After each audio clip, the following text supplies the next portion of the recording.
All right. Mojo Monday, sir. How are you? I'm incredibly well, and Yeah. happy Mojo Monday to you and everyone Uh, listening in. I think it's funny because we have to cut the little music that we crank off the beginning of these things because they blacklist us on the YouTube page for playing the music, but we enjoy Yeah, it. So there's a there's a warm up.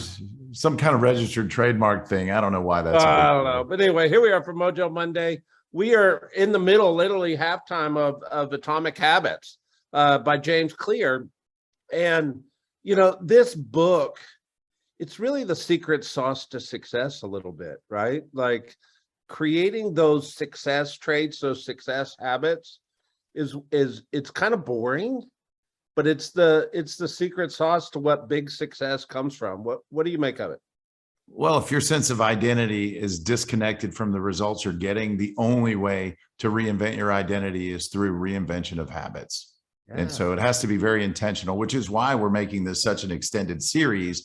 I think of all the conversation we've had, and we've had some amazing ones on Mojo Monday, this might be the most relevant or important.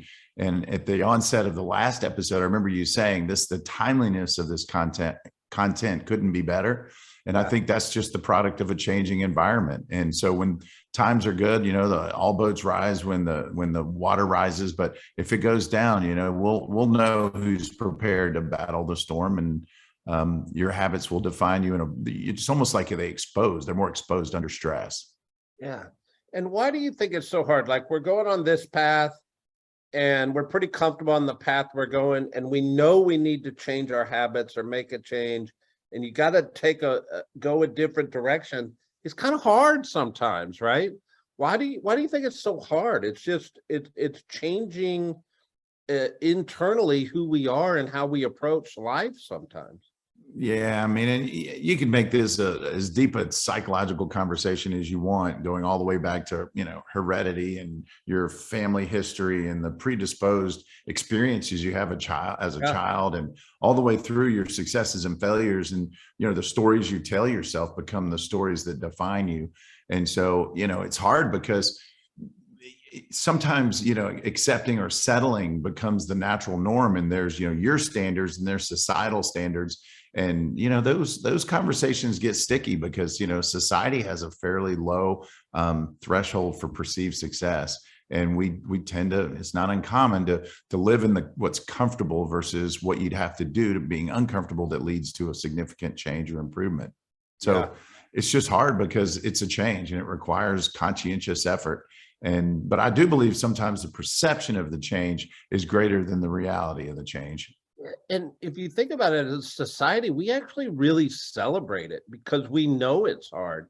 You could think about the TV show The Biggest Loser, right? You watch these people get into a place of habit and get into a place of major change in their life, and it's very inspiring.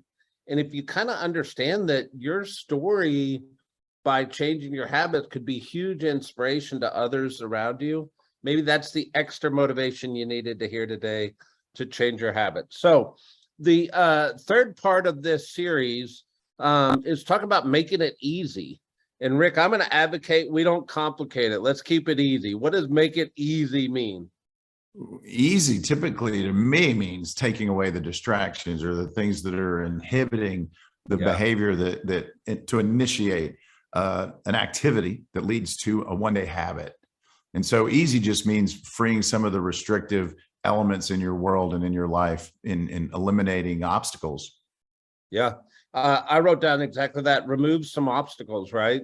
We talk about lots of different analogies. I think it helps us understand. It's like if you're trying to go to the gym to work out, and you got to go through 3 stoplights, and you got to pick out what you're going to wear before you leave the house, and you get stuck in traffic, and then you got to work out, and then you got to go home and take a shower and get ready, and then you got to go back through the same 3 stoplights and the same traffic to get to work. And you're not really setting yourself up for success. There's a lot of obstacles that could really throw you off course inside of that journey.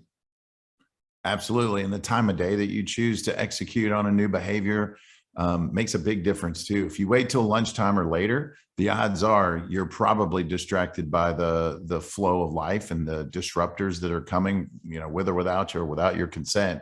And so early on, if it's prioritized before the chaos, the chances of accomplishing it go up significantly.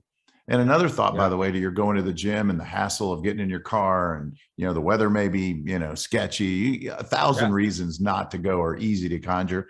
But what if you scheduled a trainer at your house at 7 a.m. and they're at your front door? It's kind of, it's not that it's easy, but the path is undeniably close and direct. Yeah. And sometimes those simple little things make it easy for us, right? Another suggestion would be like, if you lay out your clothes the night before and you literally get out of bed and your feet go into your shoes and you decide that you're going to go run in your neighborhood or whatever, by the time your brain wakes up and goes, hey, I really don't want to do this, you're like halfway down the street already because you've removed all the obstacles. And it's just an opportunity. You're setting yourself up for success, right? And it's really important when trying to build a habit because your subconscious brain is going to talk to you every which way not to find that success. Absolutely. And the hardest step is going to be the first step. So of the most important piece of this is start, even if it's short duration and for a half a second, whatever that duration is, whatever the new behavior is, just do one step in that direction or take one step.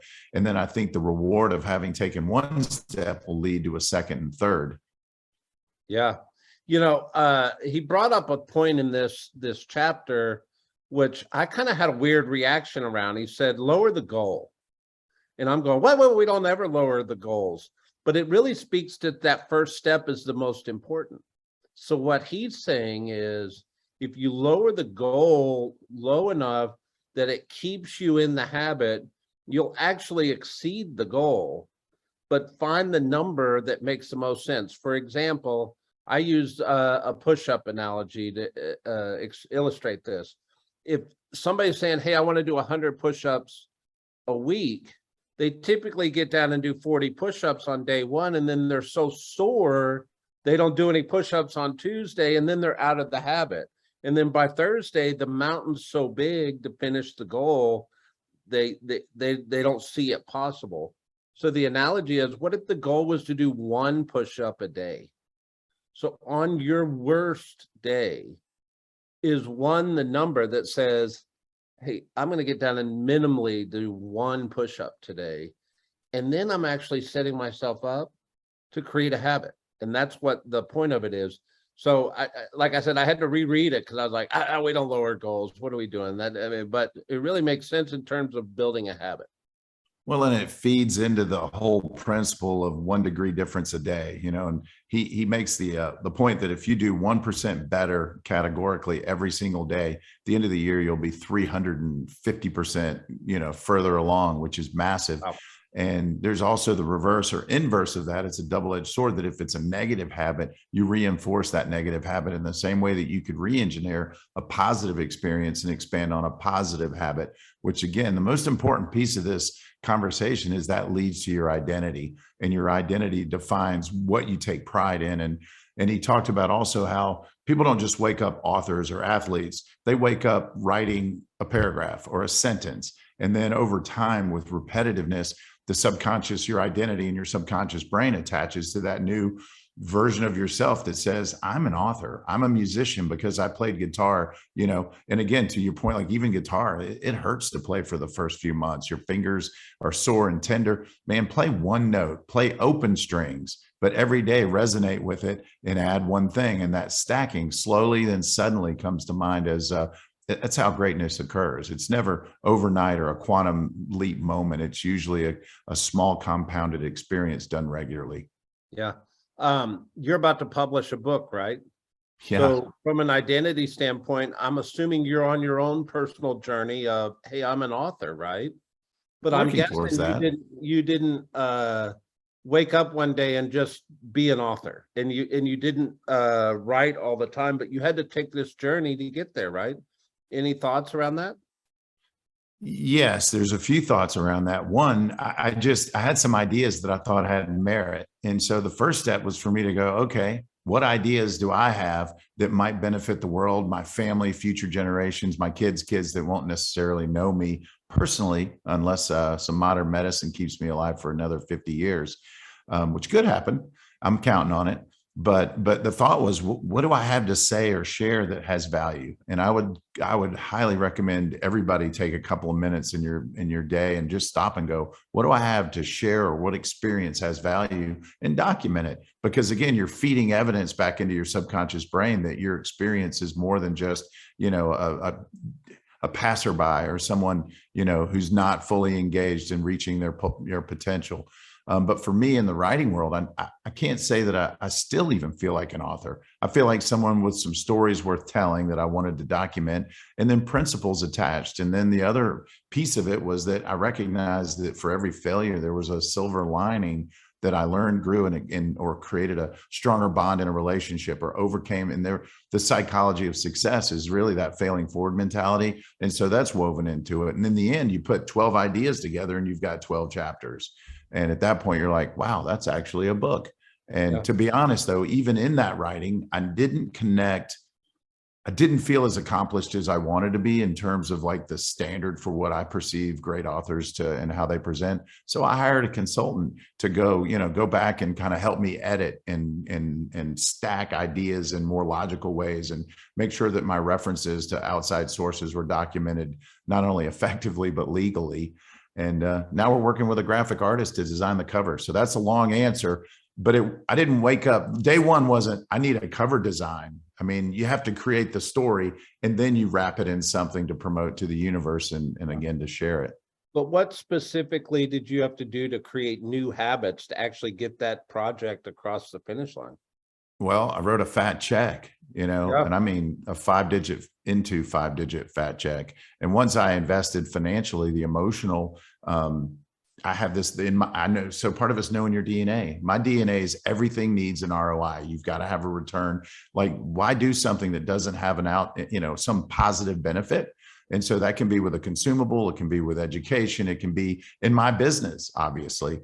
And so in this case, I made the commitment, I financially invested, and then, it's like throwing the ball downfield, knowing now you have to run down the field and catch it. And so as part of our arrangement agreement, I knew my blind spot was creating margin to work on it. So we set up a weekly call, and I had to report my results. And not only that, he'd inspect what I did to confirm that they were what I said they were. And so it's kind of like having the trainer come to your house, right? It's 100%. He came to my meeting every week, and he had expectations because we agreed to them. And then I just started writing to the extent that one day I woke up and realized, hey, maybe I am a writer. Maybe this is something the universe can use. And again, I had to overcome a lot of limiting beliefs, like all of us, There you go. Every new habit comes with limiting beliefs about, am I really authentic? Is this what the imposter syndrome piece? Am I really $1 million a year person, or am I $100,000 a year person? The difference is narrower than you think. And it's all buried in habits. 1%, right? 1% a day. There you go. So I think we should challenge everybody. Make it easy. I think the challenge, Rick, really is what in your life has obstacles that you need to remove in order to keep you on this journey of atomic habits, so you can go live a big life and find great success. What would you add? Exactly what you said. Make a list of the habits, or and again, think in terms of activities and behavior, not necessarily goals, because activities lead to succeeding in a goal. The goal itself is just it's a hollowed, landmine, not a landmine, a landmark, like a flag in the ground. So to your point, I would list all of the things that you want to do that lead to behaviors that ultimately land in the goal quadrant. And then list, the first column is the goal. Second column is the inhibitor, what's keeping you from it, because at this point in your life, there's got to be a reason you haven't already done it, and list the reasons. And then the third column, what would it take to overcome those inhibitors so that you take that first vital step? There you go. Mojo Monday, sir. Mojo Monday, guys.